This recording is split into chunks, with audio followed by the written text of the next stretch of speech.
wind, water, fire, and earth.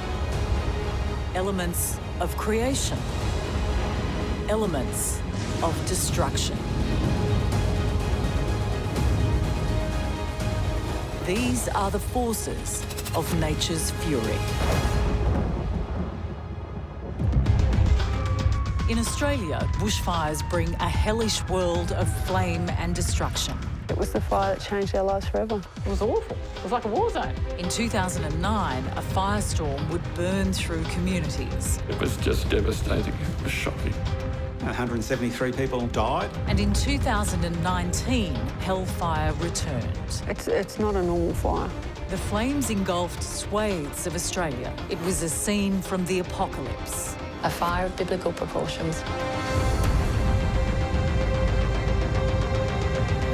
Lives lost, thousands of homes destroyed, 1 billion animals dead, innocent creatures pushed to extinction. This is the worst ecological, environmental disaster that could ever happen in this country. Friday the 6th of February 2009, 100 kilometres north of Melbourne is the village of Marysville with a population of 700. Victorians are living through a crippling heatwave. The countryside is tinder dry. The state is in drought. Temperatures exceed 45 degrees Celsius. That's 113 degrees Fahrenheit. And things are only getting worse. The reports on the news, we really needed to be careful. And we knew that whole week. It had been an incredible week up with, 40-degree temperatures, so it was looking serious. Burning temperatures and strong winds were forecast for Saturday the 7th of February. It was like the hottest of hot days, and it had that eerie feel about it too, the heat.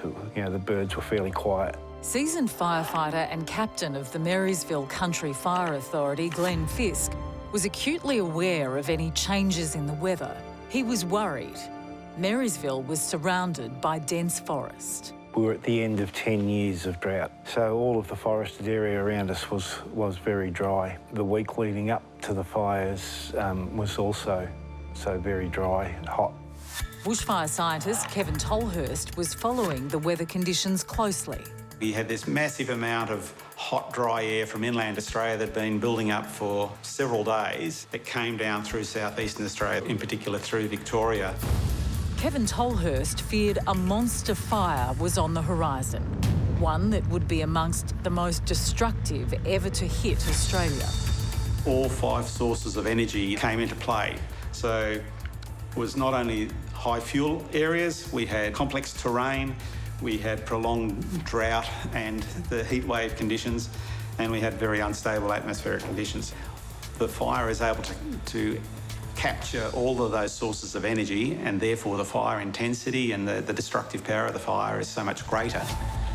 Despite the severe weather warnings, local Marysville resident Daryl Hull wasn't worried. There was the sensation in town always, for as long as I could remember from childhood, that fire was nothing that would ever touch Marysville. So it was the last thing we were expecting, even though the weather had been so atrocious. Yes, you didn't take the thought of fire seriously. I mean, my father had always been very attached to the town, so we were aware that a fire had been through, but in recent decades, it wasn't anything you took on as real. You didn't imagine that it would happen. Daryl Hull lived in this sleepy village.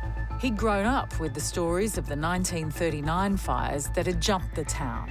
And there was almost a little bit of a myth about Marysville that fire wouldn't happen here.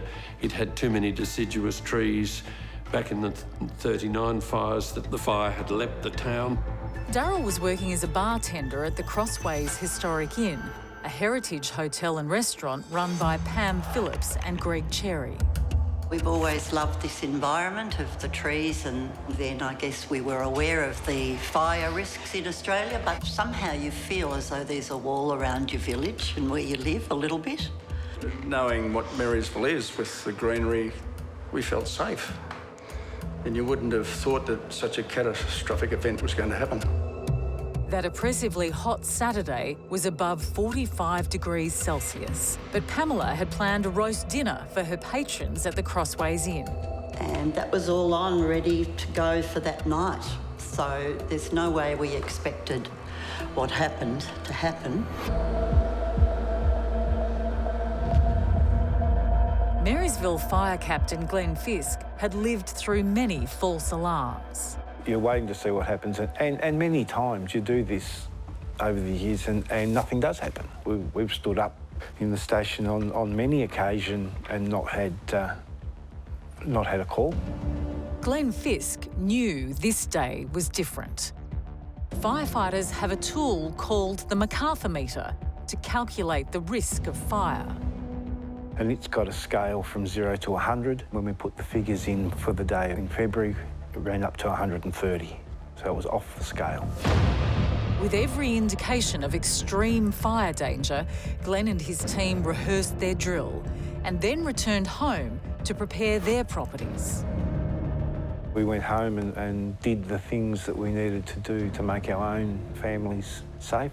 I went home and discussed my plans with my wife and kids. We would do the normal fire-safe things. In Marysville, Daryl Hull's sense of security was evaporating.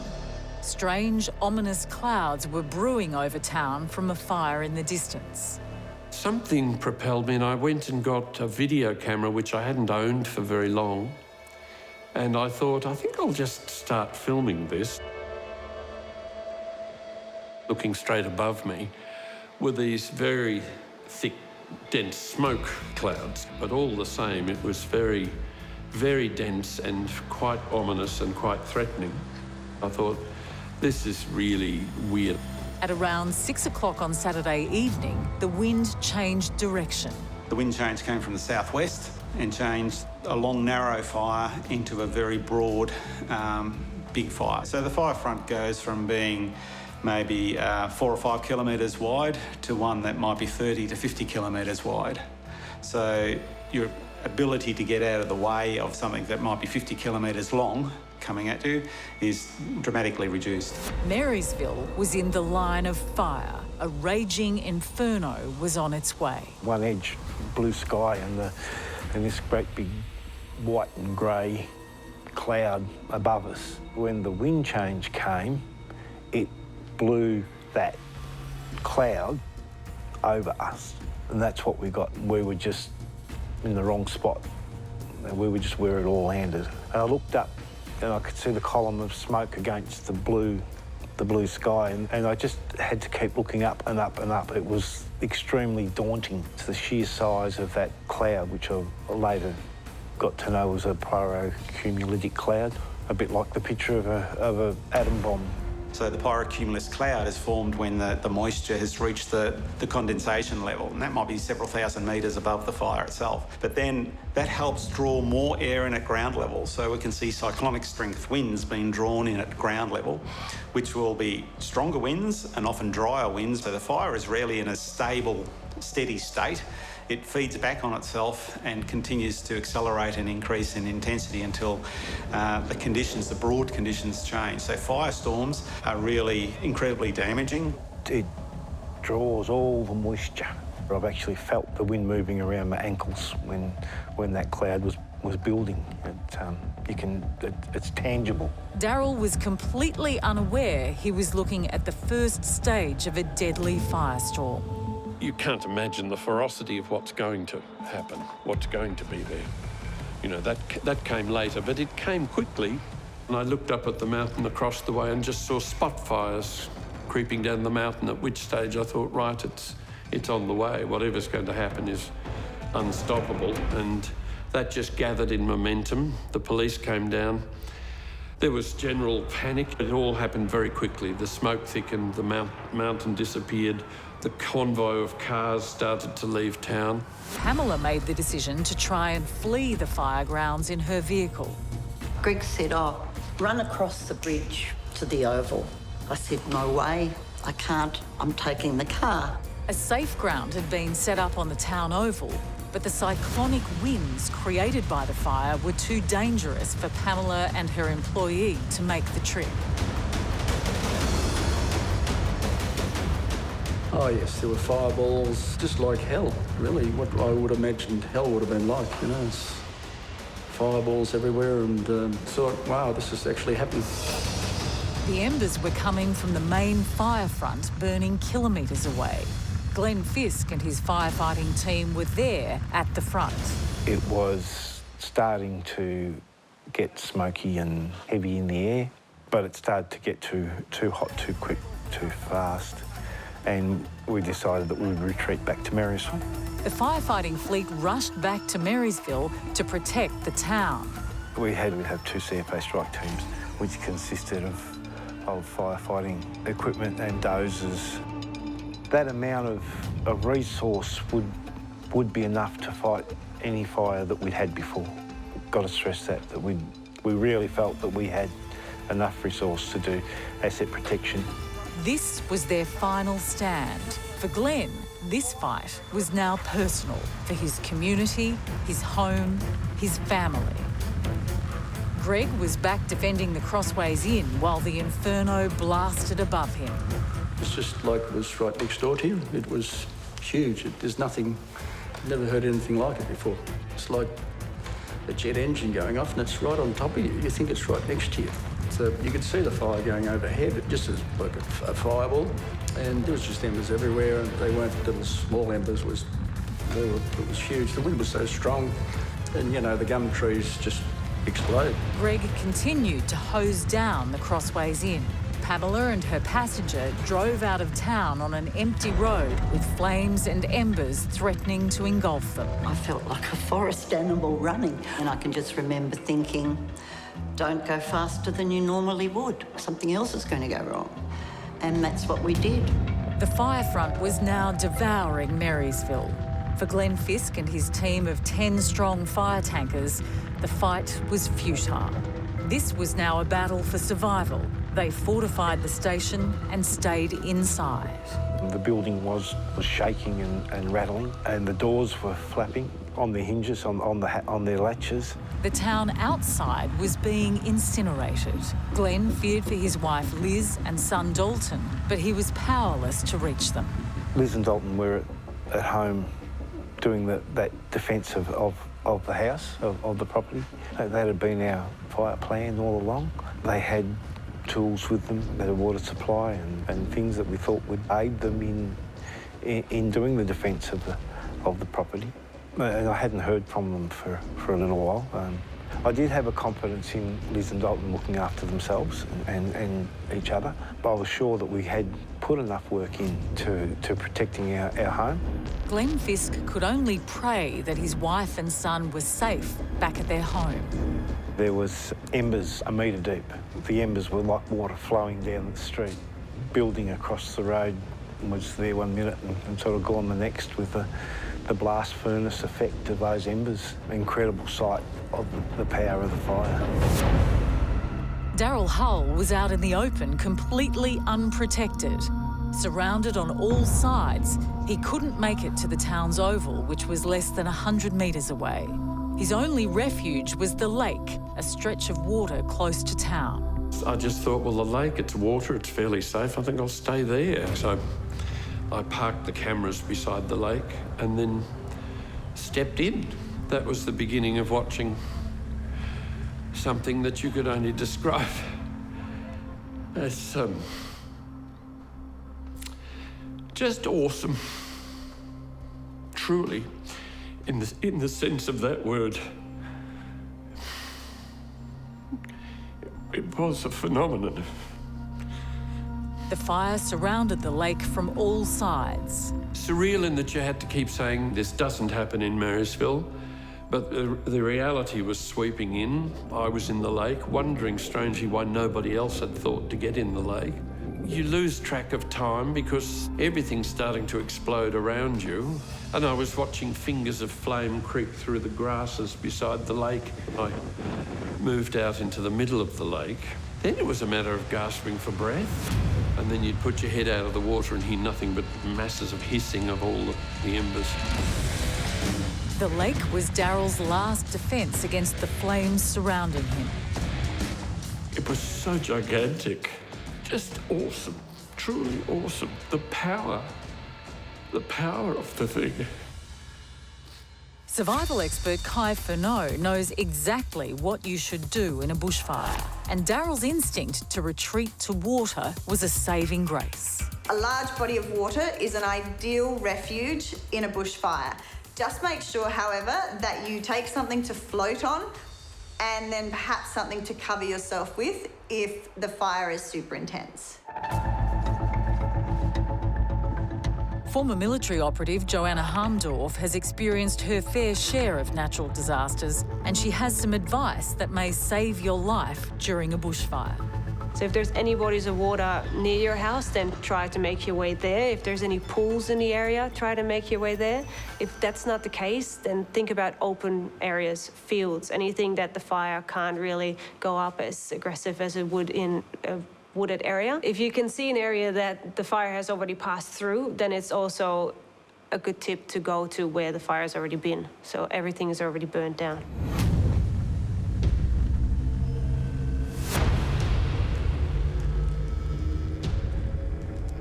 After hours in the lake, Daryl went in search of his camera. I picked it up and pressed the start button, and lo and behold, the red button went on and it was working. He made his way over to the oval and continued filming. Well, then I realised the extent of what was happening because everything was in flames. So I concentrated on what was in front of me, which were the buildings down towards the river. By the time I got to the top of the street, I just could hardly speak. Too many tears. It was so destructive. Quite extraordinary. I came to the roundabout, which was opposite the crossways here, and I saw a group of people standing there, and I stood with them for a while and just looked back up the main street, all of us just incredulous, and that whole sense of it's too surreal. It was just hard to believe it was happening.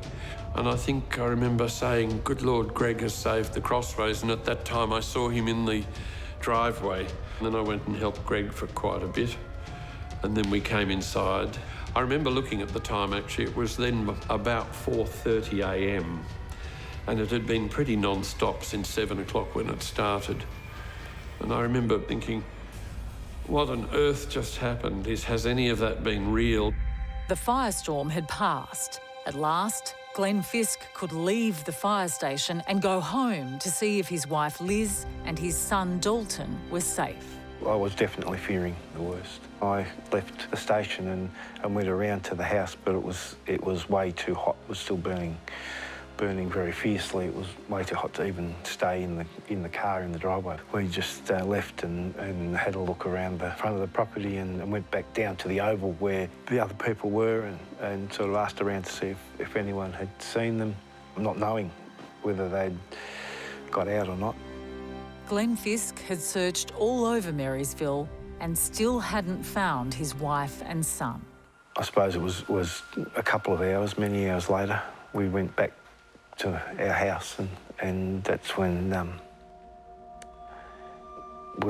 we found Liz and Dalton.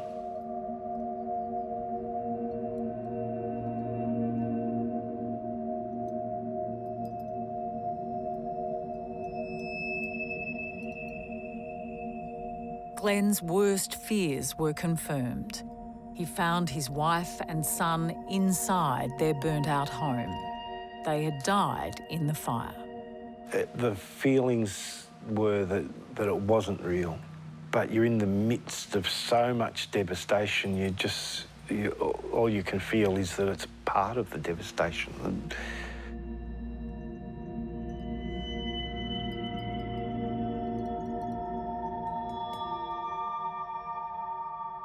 For Greg and Pam, the next day was a sobering reminder of how close they came to losing their lives. Just the smell of burnt ash and looking out and just seeing devastation, which was everywhere. You couldn't look anywhere and not see it, except here. I think I was just very aware that I was alive all night. I was thinking I'm actually still here. The day that had just passed became known as Black Saturday. There were over 400 buildings in the town prior to the fires, yeah, and there were just 13 left. It's like a total annihilation. 34 people perished in the Marysville fires. In all, 173 people lost their lives in the Black Saturday fires. A tragic event that shocked a nation. But scientists like Kevin Tolhurst are concerned the future will be worse. So with climate change, what we thought were worst case conditions of 1939 have been well and truly surpassed. On Black Saturday, we saw fire danger ratings on a scale of 1 to 100, up around 200, so well beyond the original scale. The weather systems are being driven harder by the global warming, and so, yes, the fire danger conditions are going to be in the code red or catastrophic area more frequently than we've seen in the past.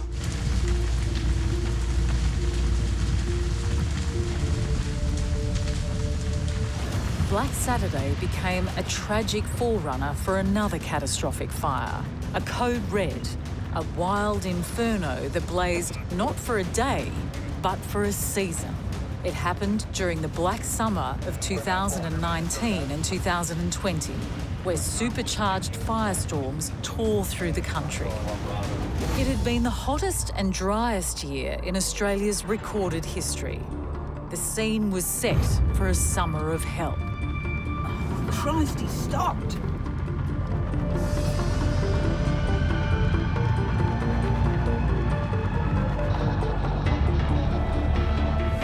The fire threw flames right up to the edge of Sydney. I think the recent fires in Sydney and around Brisbane are a great demonstration that even people living in urban areas are affected by bushfires. Sydney was at times barely visible, shrouded by bushfire smoke. A city that once had a reputation for clean air now had the worst air quality in the world. Let's not treat this as just a one-off and it will go back to some sort of new norm. We have to learn from this and actually do better in the future. This is the worst year. It's caught us all off guard. We need to plan for this. The inferno spread, with the East Coast being the worst hit. Fires in Queensland, New South Wales, Victoria. By New Year's Eve, there were more than 100 fires burning. Columns of smoke could be seen from space. The fire raged into 2020. So in Australia and New Zealand, as fires are becoming the new norm, where the fire seasons are getting longer, they're becoming earlier, they're becoming more intense and frequent.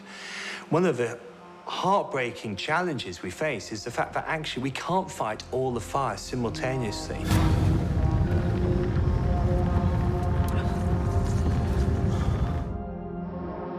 But on the mid-north coast of New South Wales, near the city of Port Macquarie, the village of Forbes River was to be almost obliterated by flames.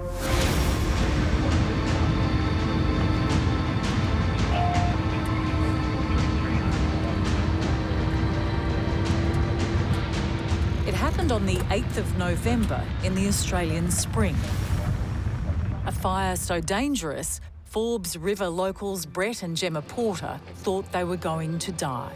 I really did think either I'm in a dream here or this is the end of the world.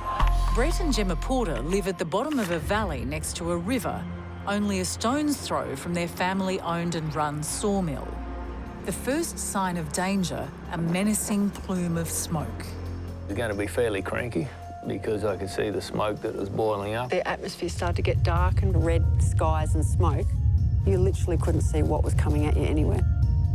I thought, well, we're on top of a hill here with gravel all around our sawmill, pretty short grass in our paddock, so I just didn't think it was going to be a problem. We'll agree to disagree on that one. I'd come from town I'd come from town on the Thursday, the day before the fires, and I could see how angry it was, but that's okay. But that was miles away. That's right. It was miles out over the mountain. The night before the fire, we had a conversation with our neighbour, putting our fire plan in place. And he said to Brett, sometimes things happen that will change your life. He said, maybe, just maybe, this is going to be the fire that changes all of our lives forever. Gemma's neighbour's words were ominous. Overnight, the wind changed direction and picked up speed. The Friday morning, I could see it was a lot closer, and I knew that something was going to go wrong because people were contacting me saying, you know, there's trouble on the Forbes River. On the Friday morning, we just went and jumped on our motorbikes and went out sort of the foot of the mountain where the fire was coming from. And yeah, we stopped our bikes and we could hear it, like, roaring. Brett returned to the property, and by that time it was dark. Gemma pulled out her phone and recorded what she was seeing. It was just after 1 p.m. But it was definitely pitch black dark at 11 minutes past 1 at lunchtime. The sun had completely gone and it was like a midnight night with no moon. That's in the middle of the day. So that's like it was really, but you just, like, funny things never run through my mind like that, but I tell you what, you're thinking, is this the end or is this real? Like, it's not normal to be dark in the middle of the day. Gemma and Brett didn't know where the fire was going to come from. With powerful winds coming in from all directions, they had no idea how to protect their property. It just wasn't coming from any one direction. Like, it's just, you get a gust from over here, next thing you get a gust from the completely opposite direction. Meteorologist Grace Legg keeps a close eye on the deadly forces that turn bushfires into mega fires. One of the most dangerous times is when we see wind changes coming through. So it's often with something like a cold front coming through. When you have a wind change, you've seen a bushfire that's been moving one way and suddenly it's just moving in a completely different direction. So they can become a lot larger very quickly. It's like these three sort of fire fronts sort of all met, so that the wind's not coming from any what direction. It's just like a big cloud balling, like rolling and bellowing.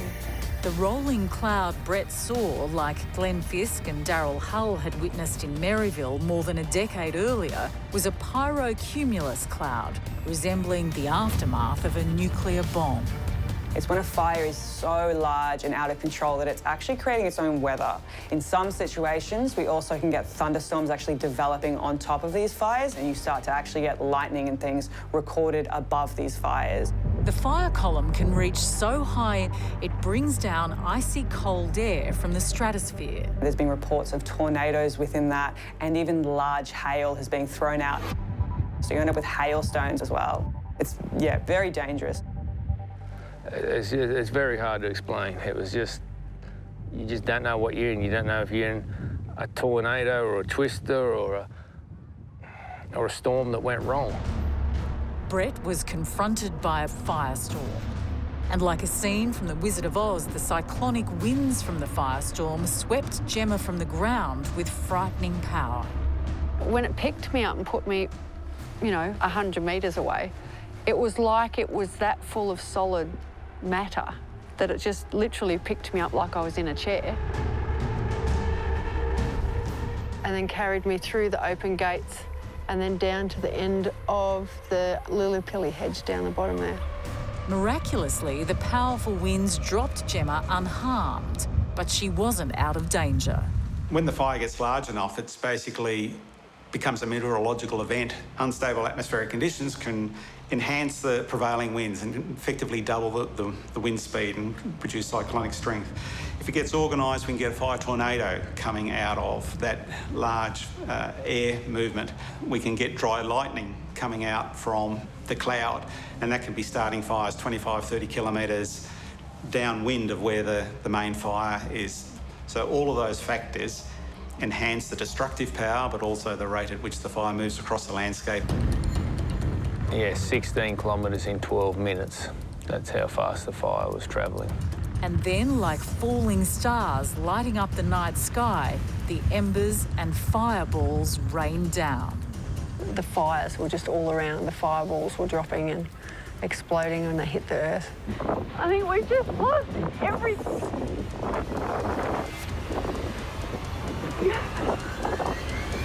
There would have been flames 80 foot above the treetops.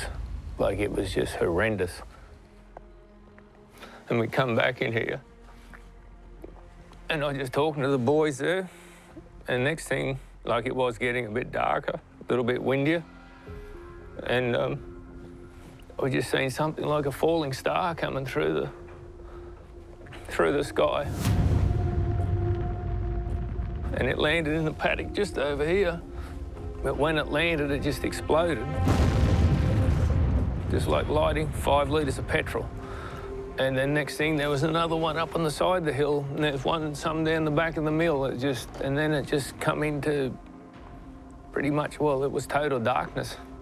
They looked like, you know, on the movies you see meteorites going through the sky and they've got that vapour with them. That's what I remember seeing, is that vapour coming through and then hitting and just exploding. As the fire cooled down, it would get colour. But before that, there was no colour. That's the hottest fire you can get. It's at 700 degrees Celsius. The fire was now burning down their sawmill in front of them. You think, well, we're not going to get out of this. You think, well, the world's ending or I'm in a dream. That's what it was. Or you've gone to hell, straight to hell. They feared the fire would engulf them. But through the black smoke came their saviour. The Rural Fire Service, a team of volunteer firefighters arrived.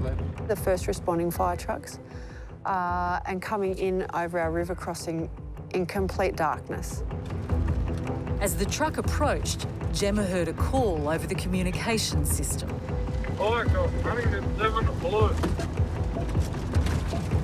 Mount George 1, fire commander. They called back to fire comms, code 7 blue. And after the fires, when I asked them what code 7 blue was, he said we were given a choice as to whether we go in or not. And if we did go in, it was on code 7 blue, which is go in, extract the dead bodies and come out again. They just didn't think there'd be anyone still sort of alive in there. It was pretty confronting when we found out what it was and what it meant. Once the Rural Fire Service realised Gemma and Brett were still alive, they joined the fight. No, I'll never forget it to this day. There's a girl there, she was right in amongst it with a hose she could hardly hold. And, like, the flames were getting fairly serious. And I said I couldn't get her attention, and I pulled on the hose. God wasn't going to go in that close. And she walked over to me then, and I could literally smell the hair singeing. That's how close she was to the fire. It's just something I'll never forget, that. She's putting her own life in danger just to try to save us. While the fire raged at the sawmill, 80 kilometres away at the Port Macquarie Koala Hospital, veterinarian Shane Flanagan and her colleague Amanda Gordon were preparing the operating room for emergency surgery. Here he is. Hello, beautiful boy. He's looking better. Sorry, buddy. This is Thrumster. He came in from firegrounds not far from Brett and Gemma's sawmill. He's in with severe burns on his legs. Shane and Amanda need to act quickly. They know that for koalas like Thrumster, there's little time. We got him probably a couple of hours after the fire happened, which doesn't normally happen. Normally we don't get to them for days. Both women feared for the koalas. This region has one of the highest populations of koalas in the country, and their habitat was in danger. He was sitting in pretty sad-looking bit of burnt country. It was awful. So you can see he's had burns on the tops here. They're only partial thickness burns.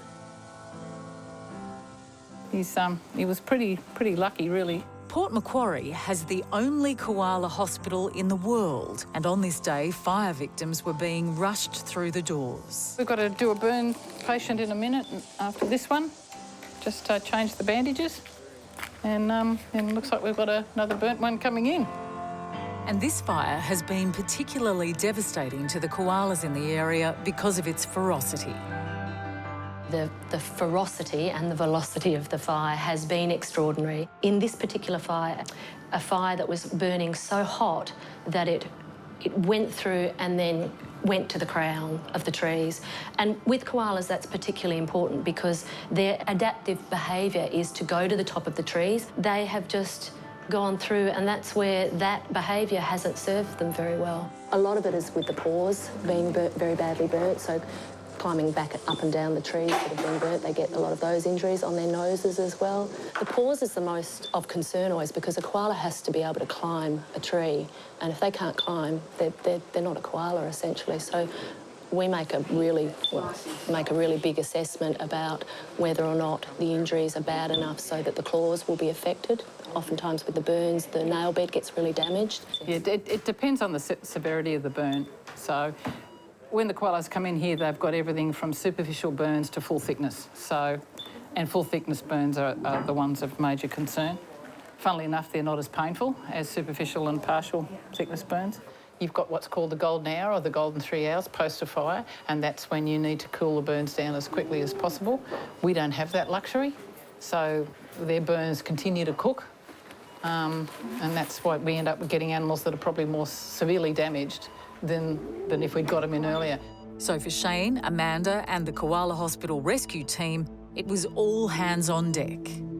Scott and the other team, we had 20 search and rescue people, and so they were the team that went out and searched and got the koalas, and we were the receiving team, so we were here dealing with them as they came through the door. So it worked really well. It was really good teamwork. So I think we found his bleeding problem. Yeah. It's a burn that's split. Couldn't be a worse place. The koala is usually a very territorial animal, but today Thrumster knows Shane Flanagan is here to help. They just become quite accepting and let you do it. And I think because in a lot of respects, all they see us as is a source of food, water and comfort, and that's why they let us do it. But they're usually pretty quiet. They sort of, once they work out that you're not doing anything horrible to them too much, they seem to just settle into it. Yeah. He'll make a full recovery. Koalas get, like all animals, when they get burnt, their skin can contract as the burns heal. So that's why it's important to massage and stretch the digits to make sure there's no contracture. This is Frizzle. Today, Frizzle's burn bandages are being replaced. She was from a fire about 4 or 5 weeks ago, and she's been here for a good month. And hopefully we might even not need to put a bandage back on yet. We'll find out in a sec. For koalas like Frizzle, the road to recovery is a slow one. So there, a little bit of tissue there.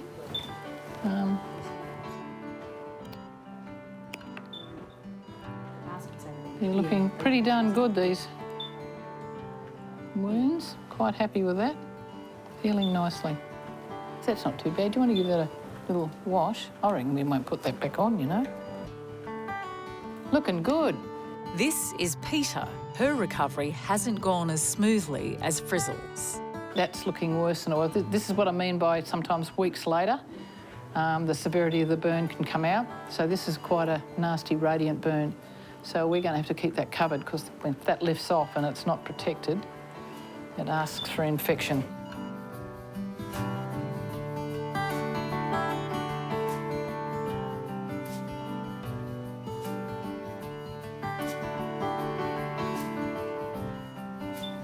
And touch wood, we haven't had any infections.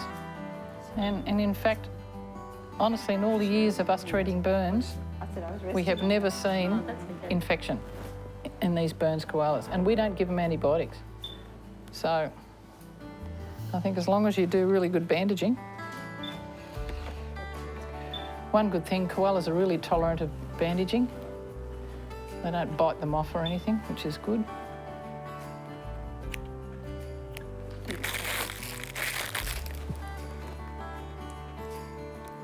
Hey?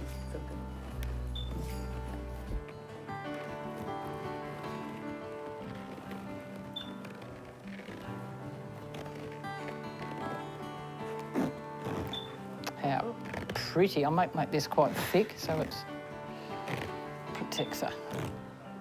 Freshly done.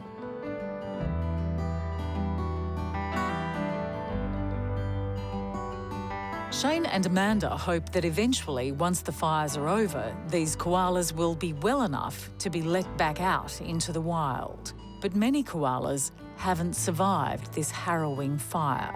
Sometimes these koalas come in And we go, nah, we're not even going to treat that animal. That's just not fair, and we've had to euthanase some. You could feel the devastation, and amongst all of the volunteers, because so many of the koalas that we've treated from here have also gone back into that area, the smaller joeys and juveniles that have been hand-raised. That's a big place that we've actually been able to put them in. That forest where hand-raised koalas were released was incinerated. Those koalas from that area have the most diverse, they're most genetically diverse in Australia, and which means actually in the whole world. So you can imagine it's not just koalas that have died, it's an extraordinary koala, that's a koala population that has gone as well. The death toll was heartbreaking. Thousands of koalas. And not to mention all the other animals that have died as well. Holy dooly. Kangaroos, possums, echidnas, everything.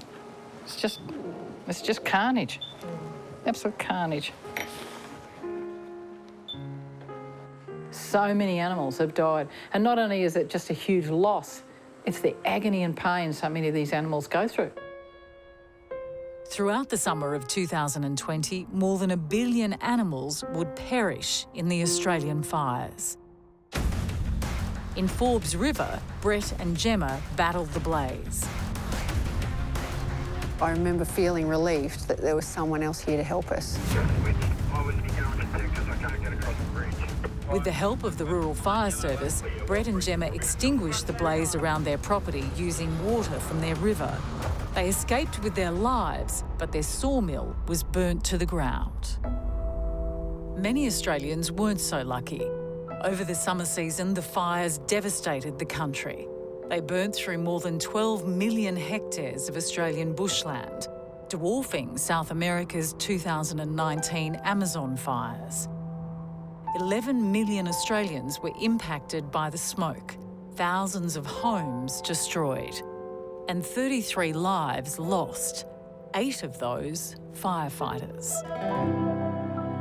One of the last remaining fires burned for more than 70 days. It was only heavy summer rain that stopped the bushfires. But scientists are telling us that wild hellfire will strike again, and it will strike harder and faster. We're going to actually have people prepared for fires and other extreme events which they hadn't really ever thought about. It's going to change. This land of extremes, of fire and drought, is going to become more intense and more frequent. It's the new norm, which is perverse, really, when we talk about extremes being unusual and unpredictable. They're almost becoming predictable. And that's going to have an impact on how we, as a society, survive. So with changing climate, we're certainly going to see more extreme fire events because there'll be more fuel and more severe weather conditions. And that's been modelled, that's what's being forecast, and that's what we're observing. It's inescapable now that the impact of climate change is here to stay. So we're seeing these marine heat waves, we're seeing terrestrial heat waves. They are both increasing in intensity and frequency. Our bushfire season is extending, we're getting more severe bushfires. And so the warmer the baseline or global climate gets, the more likely or the more conducive conditions will be to have more intense fires. So these are fires that generally occur within the catastrophic rating. They form their own weather systems and have dry lightning, and very extraordinary, but also very, very dangerous. The Black Friday and Black Saturday survivors aren't scientists, but they've seen wild weather firsthand, and they think our world is changing. I must say, every summer, I mean, I'm extraordinarily aware of what's going on around now, as I think perhaps the whole country is. The fires in this area and across New South Wales is unprecedented. The ferocity of them, the intensity of them, and how much country they've wiped out.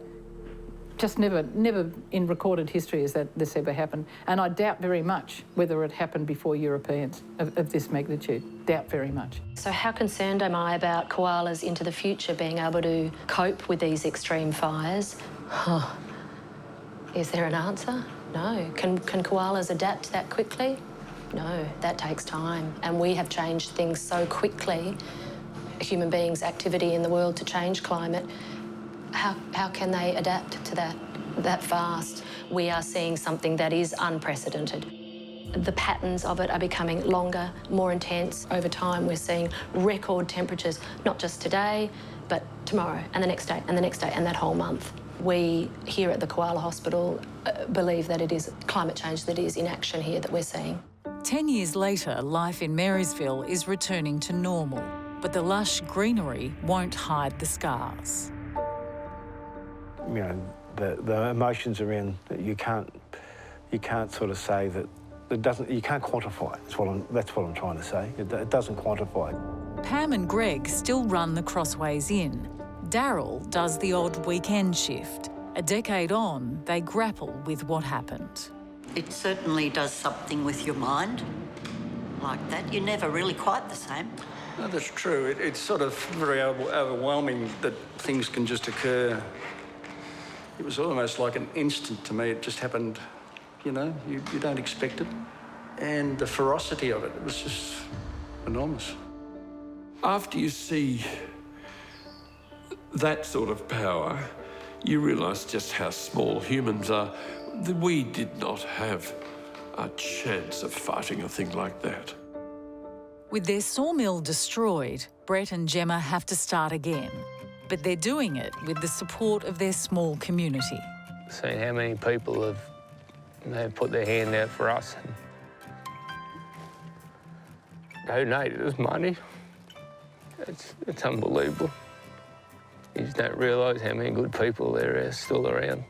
There's just so many good people that's come forward, gave us donations, still come and done things for us and not charge us. Just gave us a pat on the shoulder and said, that's on us this month. Like, it's just, yeah, it's unbelievable. It'll change me for life. I'll have a different outlook. The Porters have had to rebuild from scratch. Once the proud owner of his own business, Brett now drives trucks to make ends meet, and Gemma has started a small business of her own. My background is food technology, so it all makes sense to me. It's something I enjoy doing. And the only thing that made sense to me was burnt meal puddings. So off we go as burnt meal puddings, and we'll see where this new world goes to. I'm trying to make it the light at the end of our tunnel. And for the Port Macquarie Koala Hospital, there is a glimmer of hope. As the forest regenerates, the koalas can return to the wild, where they belong. Because you're actually having some wins, that actually has made the energy around the Koala Hospital a little more cheerful, I suppose. Oh, that's what you do when you're an animal person, and I think any animal person on this planet would do the same as we do. You know, if you love animals, you just love animals, and that's what you do.